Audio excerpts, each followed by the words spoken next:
Welcome. Today, I'm going to share something that can truly change your life. But this is not a motivational speech.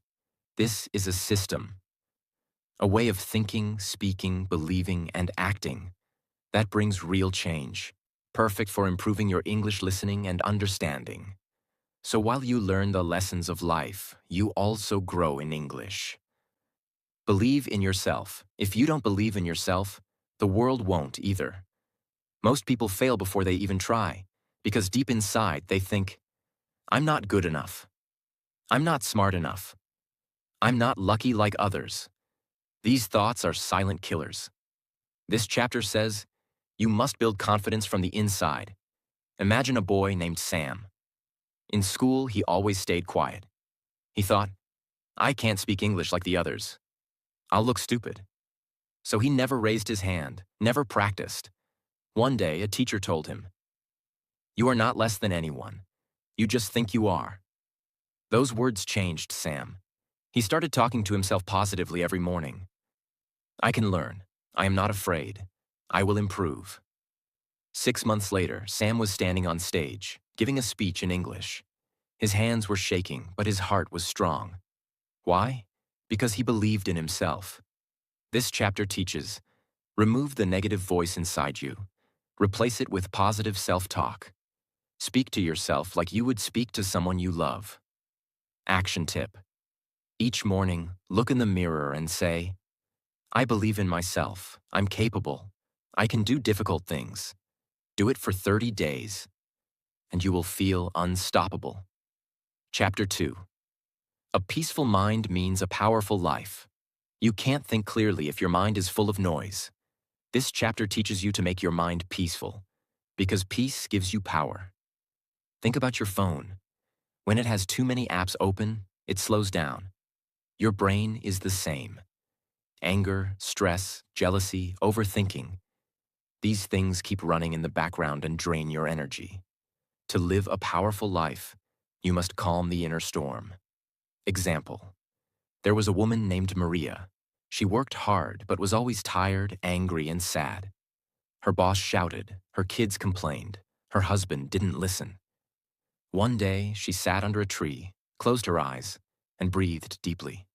No phone, no noise, no expectations, just silence. She did this 10 minutes every day. Slowly, something changed. She smiled more. She spoke calmly. People started respecting her. She didn't get lucky. She just made her mind peaceful, and that changed her life. This chapter teaches, disconnect from chaos. Go for a walk. Sit quietly. Talk to yourself like a friend. Read something peaceful before bed. Not news, not gossip, not drama. Peace equals power. When your mind is peaceful, your life becomes powerful. Chapter 3. Stop being afraid of the future. Fear kills dreams. Most people don't fail because of problems. They fail because they fear the possibility of problems. They ask, what if I lose money? What if people laugh at me? What if I fail? But what if you succeed? This chapter teaches, don't let fear control your life. For example, there was a young man who dreamed of starting his own cafe. But he was afraid. He had never run a business. He had no experience. One day, he asked his old grandfather, what if I fail? The old man smiled and said, then you'll learn. And if you don't try, you'll only regret. That day, he took a loan and opened his cafe. It failed in 6 months, but he didn't give up. He studied, he learned, he opened again. Today, he owns 5 cafes because he stopped asking, what if I fail, and started asking, what if I fly? This chapter teaches, fear is not real. It lives only in your imagination. Face it, talk to it, and walk through it. Courage is not the absence of fear. It's action despite fear. One sentence to remember. Don't fear the future. Shape it with action. Chapter 4. Create your own happiness. Happiness is not something you wait for. It's something you create. Many people think, I'll be happy when I get the job. I'll be happy when I get married. I'll be happy when I become rich. But if your happiness depends on something outside, you'll always be chasing it. This chapter says, start with happiness inside. A rich businessman once said, I have everything, but I feel empty. He had money, fame, a big house, but no peace. Then he started doing small things. He spent time with poor kids on Sundays. He called his mom every night. He planted trees. He said thank you more often. Slowly, he started smiling again. He realized happiness is not in things. It's in moments. It's in giving. It's in connection. It's in gratitude. This chapter teaches, smile first, not because life is perfect, but because you're alive. Stop comparing. Start appreciating. Find joy in small things. Tea with your mother, a hug from your child, a quiet moment alone. One powerful line. If you want to be happy, don't wait. Create chapter 5. Expect the best, and you'll get it. Your mind is like a magnet. If you think good things will happen, you attract them. If you expect failure, it often becomes true. This chapter says, always expect the best, even when life looks dark. But why does this work? Because when you expect something good, your brain becomes creative, your body feels energetic, and your eyes start seeing opportunities. But if you expect the worst, your brain shuts down, your body gets tired, and your heart becomes afraid. Real-life example. There was a man named David. He was a salesman. Every morning he told himself, no one will buy today, people don't care. And guess what? He sold almost nothing. One day, he tried something different. Before leaving the house, he stood in front of the mirror and said, today will be a great day. I will meet kind people. I will sell. In the beginning, nothing big changed. But slowly, his smile became real, his energy was stronger, he looked confident, and people started listening, buying, trusting. After 3 months, David became the top salesperson. Not because the world changed, but because he did. This chapter teaches, what you expect becomes your reality. You have to choose. Expect miracles or expect misery. Every day, expect success, not fear. One action. Tip. Before every important moment, a meeting, interview, speech, close your eyes and say, I expect the best. I am ready. Do this for 1 week. Your mindset will change forever. Chapter 6. Stop feeding your mind with fear. Fear is not just an emotion, it's a poison. It destroys your peace, weakens your body, and steals your power. This chapter is about one big lesson. Starve your fears and feed your faith. Think about it. What are you feeding your mind daily? If you're always watching negative news, listening to complaints, comparing yourself on social media, you're feeding fear. But if you read good books, talk to positive people, meditate, pray, reflect, you feed peace and power. Example from real life. A woman named Julia had panic attacks. She feared losing her job, her health, and her relationships. Her day started with negative news and ended with gossip videos. Her mind became a storm. One day, her therapist gave her a task. For the next 10 days, no bad content, no gossip, only positive thoughts, good music, walking in nature, and a gratitude journal. She laughed. This won't help, she said. But she did it anyway. By day 7, she felt better. By day 30, no panic attacks. She felt like a different person. Why? Because she stopped feeding her fears. This chapter teaches, fear grows when you water it. So stop watering it. Instead of saying, what if I fail? Say, what if I grow? Don't let fear write your story. Powerful. Quote, rephrased for simplicity. Feed your mind with courage, and fear will die of hunger. Chapter 7. Break the habit of worrying. Worry is like a rocking chair. It gives you something to do but takes you nowhere. This chapter teaches a life-changing lesson. Worrying is a habit, and like any habit, it can be broken. Most people think worry is just part of life. But this book says, you are not born with worry. You learn it, and you can unlearn it. Real example. There was a man named Nick. Every day he worried. What if I lose my job? What if my wife leaves me? What if I get sick?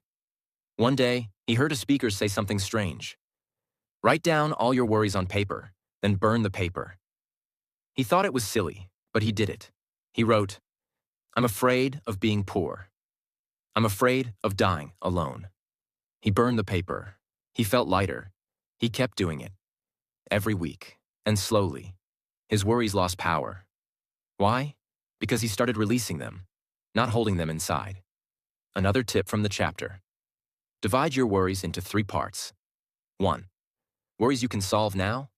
Solve them. 2. Worries you can't solve now? Schedule time to think about them. 3. Worries that are silly and useless? Throw them out. This chapter teaches, worry steals your sleep, your focus, and your joy. Face your worry. Don't hide from it. Replace worry with problem solving. One powerful reminder. Worry doesn't take away tomorrow's pain.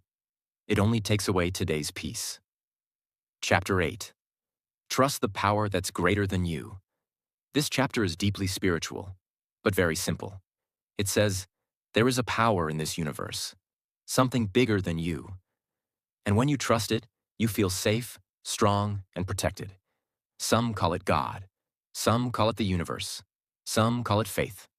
Whatever name you give it, the truth is this. You are not alone. There was a man whose business failed. He lost everything. He tried everything. Loans, investors, begging. Nothing worked. One day, in complete silence, he said, I've done all I can. Now I let go. I trust. And strangely, the next week, a friend called with an opportunity. Not magic, not luck, just faith and peace, after total surrender. Think of a child walking on the street with their father. The child doesn't fear cars, thieves, or falling. Why? Because they are holding their father's hand. That's what trust feels like. This chapter teaches, when you try to control everything, you get tired, afraid, weak. But when you trust something higher, your heart feels light. You don't have to carry all the weight alone. One powerful practice. Each night before sleep, whisper, I am not alone. I trust the path. I release my fear. You will sleep better and live stronger. Chapter 9. How to have constant energy. Many people feel tired all the time, not because their body is weak, but because their mind is exhausted. This chapter teaches a secret. Energy doesn't only come from food or sleep. It comes from your thoughts. Your thoughts can make you feel strong or destroy you from the inside. Let's imagine 2 people. Person A wakes up and says, oh no, another hard day. I'm tired already. Person B wakes up and says, today is a gift. I will give it my best. Both have the same job, same body. But by 10 a.m., one feels tired and the other feels alive. Why? Because of their mindset. Example. There was a nurse who worked 12-hour shifts in a hospital. Her name was Emily. She cared for patients, helped doctors, stayed on her feet all day. Yet people asked her, how do you always look so full of energy? Her answer was simple. I don't focus on how tired I am. I focus on why I do this. Her energy didn't come from coffee. It came from her purpose, from helping others. Even when she had pain in her legs, she smiled, because her mind was stronger than her body. This chapter teaches, negative thoughts drain your energy. Positive thinking creates energy. It gives strength to your body and joy to your heart. Start your day with words like, I am strong. I am ready. I have a reason to live today. Quick practice for energy. Every time you feel low, say this out loud. I have all the energy I need. I am bigger than this moment. Say it with force. Stand up. Breathe deeply. You will feel a shift inside you. Chapter 10. Try prayer power. This chapter is not about religion. It's about spiritual energy. It says, you are not alone. When your strength ends, there's a power you can connect to. That power comes through something very simple. Prayer. Prayer is not about using perfect words. It's about speaking from your heart. Even if you're sitting alone, feeling broken, and whisper, "Please help me." That is prayer. A businessman was losing everything: his company, money, and marriage. He tried therapy, coaching, even medication, but nothing helped. One night, feeling hopeless, he said out loud, "God, if you're there, I need help." In that silence, he cried for the first time in years. That moment of surrender gave him new strength. Not magic, but peace. He stopped fighting everything alone. He started praying every morning, 10 minutes of quiet time. Slowly, his life became clearer. This chapter teaches prayer is not just asking, it's connecting to peace. You don't have to be religious, just be honest. Speak from your soul. Make it a habit. Talk to that higher power daily. You'll never feel alone again. Simple practice. Every night before sleeping, whisper 3 things. 1. Thank you for today. 2. Forgive me for my mistakes. 3. Guide me tomorrow. This quiet habit can make your heart feel strong, even in the darkest moments.